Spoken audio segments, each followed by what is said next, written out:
তাড়াতাড়ি নাও, আমি স্নান করতে যাবো। কি গো, জানলা দিয়ে তো কে মুখ বাড়ালো? ও ঘরে তো বাবা থাকে, কেউ কি মারবে? ঠিক আছে, তুমি পর্দা টেনে দাও। হ্যাঁ বাবা, পর্দাটা টেনে দিল রে। হেই, পরে হবে, আমি এখন স্নান করতে যাচ্ছি।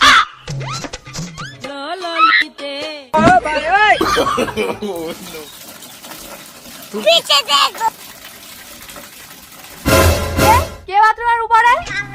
আমি গো বৌমা, কেন? গাছে একটা পেয়ারা পেকেছে তাই পারতে উঠেছি। বাথরুমে ছাদ নেই, আপনি উপরে থাকলে আমি স্নান করবো কি করে? কোনো সমস্যা নেই বৌমা, তুমি স্নান করো। ওই গো, বেরিয়ে এসো তো। কি হয়েছে ময়না? দেখো না, আমি স্নান করছি, তোমার বাবা বাথরুমের উপরে উঠে দেখছে। কই?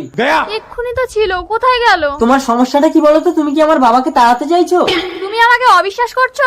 আরে চুপ করো, বাবা শুনতে পেলে খারাপ ভাববে। আমি ক্লাবে যাচ্ছি। কি হলো সেটি দেখার আগে এক পাশে যদি টাকার বস্তা আর অন্য পাশে যদি তোমার দুঃখিনী মাকে রাখা হয়, তাহলে তুমি কোনটি বেছে নিবে? তুমি যদি আমার মতো মাকে বেছে নাও তাহলে ভিডিওটিতে একটি লাইক করে চ্যানেলটি সাবস্ক্রাইব করে দাও, আর তুমি যদি টাকাকে বেছে নাও তাহলে কিছুই করার দরকার নেই। रुको जरा। বাবা, আজকের মতো বাল বাল বেঁচে গেছি।